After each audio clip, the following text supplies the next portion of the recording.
I was hoping to do a video series this spring and early summer about how you can start your own logging business or log your own property without expensive to operate equipment like this. I've done a lot of logging on this property over the years, and most of the time this machine sits idle. A machine like this has its place and can be very useful in a time when a machine like this can be useful. How's that for stating the obvious again? For road building, or if I get into bigger timber, need some higher production, or if there was a wildfire, this thing is good to have around. But when it comes to small scale logging or low impact logging where you don't want to tear up the forest, something like this is not practical. That's why on my videos you see me doing logging with equipment more like this. For those who are familiar with my channel, you know I've been doing a lot of my logging with this. But this has only been in recent years. It was less than 10 years ago that I brought this tractor to this property. Before that, especially back in the 90s when I did most of the logging on this property, I used my old 1976 F-150. That old truck, some rigging and chainsaws was the only equipment I used to log this property. A lot of times for small scale logging, you don't need expensive equipment. And in some cases, it would not be cost effective to have to buy and support expensive equipment. With something like an inexpensive tractor, a pickup truck, you can be small, nimble, have a low impact on the forest. You don't have to produce as much to have to support all that equipment. And in times like this, when the market's not favorable for logging, I can put the logging aside and I don't have a bunch of payments, a bunch of equipment to support, a bunch of overhead to support, and I can go do something else. There are many loggers, many businesses who've got caught buying a bunch of equipment when the market's good, then when the market turns the other way, which it always does, they have all these payments. Now what do you do? But with this low cost, already paid for equipment, if I have to let it sit for a couple years until the market turns around, it's no big deal. If you're using a pickup truck, most of us who are interested in doing things like logging, we already have one anyway. If the log prices were to come up this spring and summer, the way some people were speculating it might, I wanted to do a series to demonstrate just how I do that, or how just about anyone with a pickup truck, chainsaw, and some rigging can have a low production but high profit margin logging business. As we get into what's usually the summer building season, the demand for lumber usually goes up. But right now, lumber futures are continuing to fall.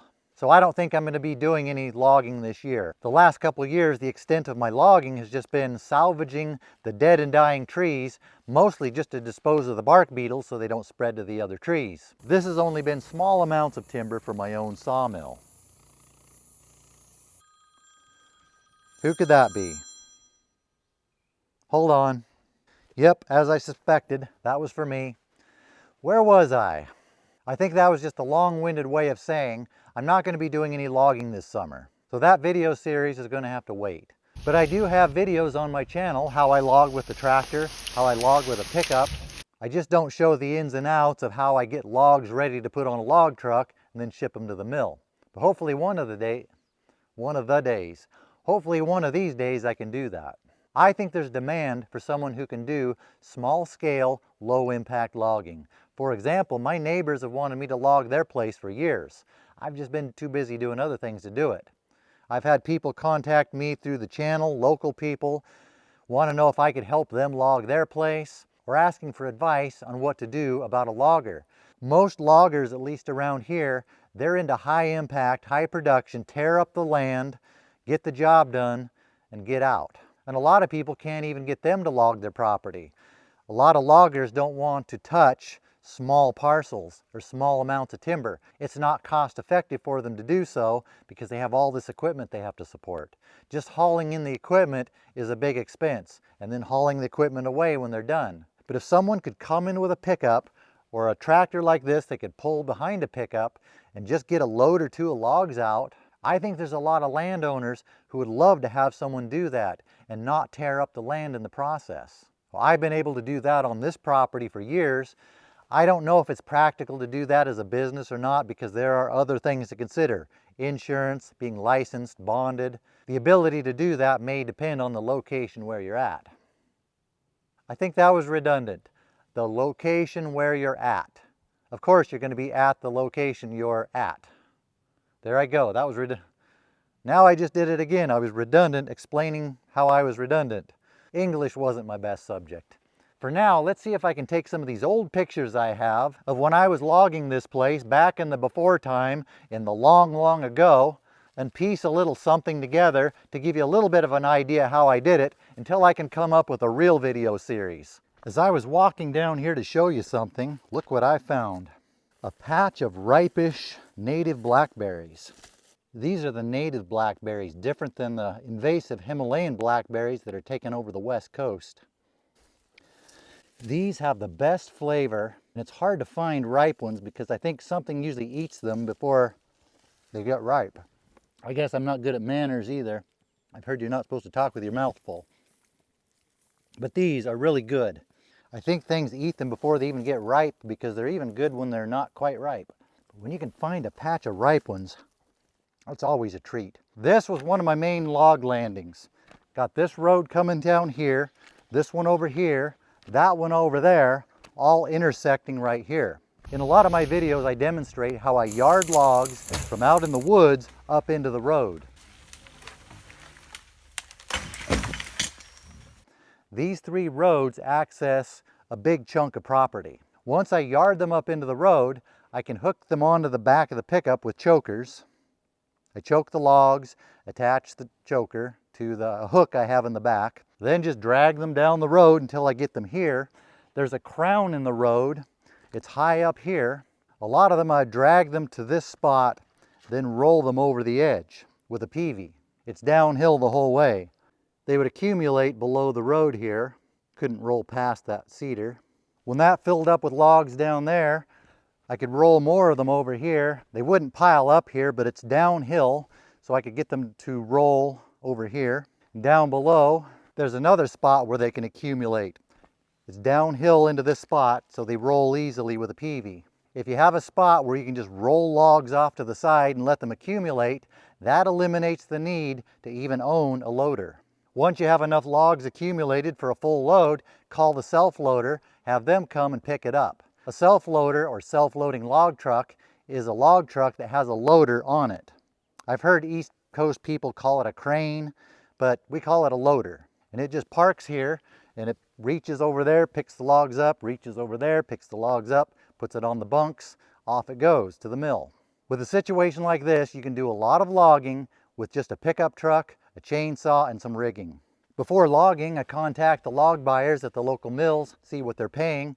If we decide to go ahead, they send me a purchase order. The purchase order will specify the species they're buying, the preferred lengths they'll take. Lengths.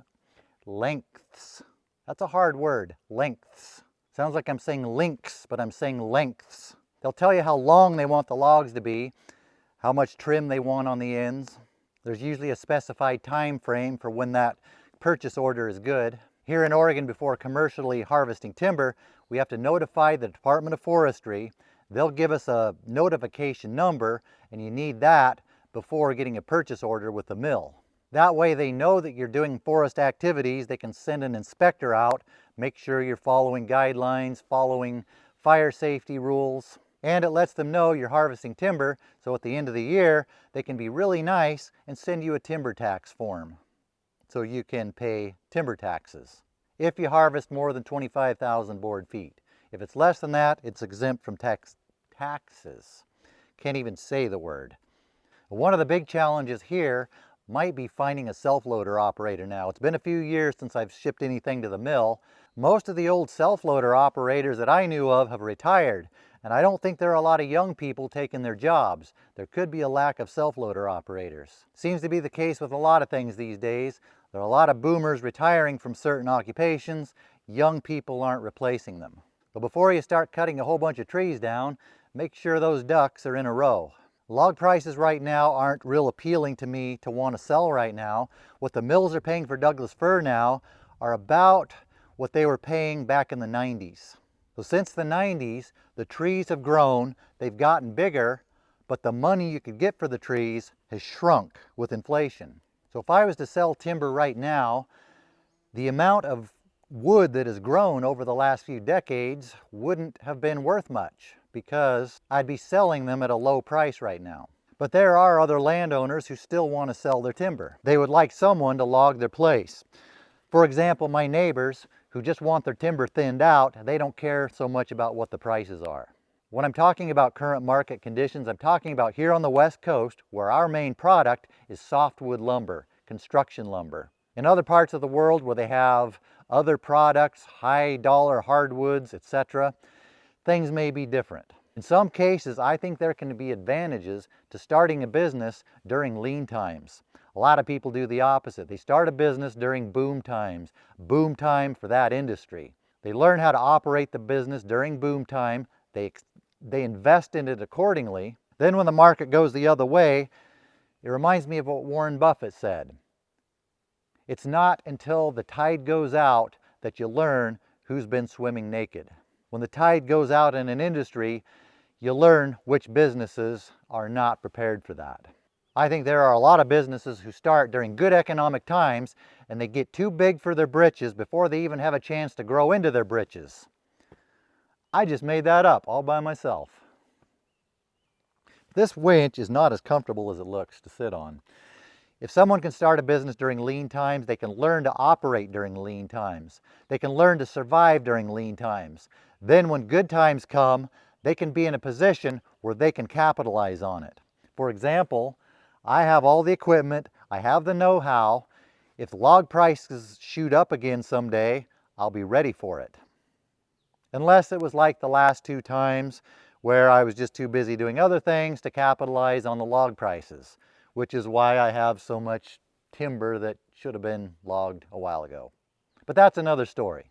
If it does happen and I am too busy, I could hire a logger to come do it, but I know what the place is going to look like after a logger comes in here and logs it. It's not going to be pretty. But if there was someone around here who could do things the way I do it, who could do low impact logging and log it the way I do, I might be tempted to hire someone else to do my logging for me. But I don't think that exists. I think there's a demand for it. When I said earlier I'm probably not going to be doing any logging this year, I'm talking about sending logs to the mill on a log truck. That doesn't mean I'm not going to be doing little things like I've been doing the last couple of years, producing a little bit here and there, putting a little bit on my mill. Maybe the most important thing of all, should you start a logging business? If you love working in the woods, if you think you would really enjoy being in the logging business, that's the reason to start a logging business. Hi, dear.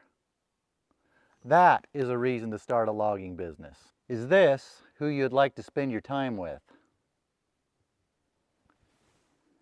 It's about the lifestyle. If you're looking to make a lot of money, looking for easy money, do something else.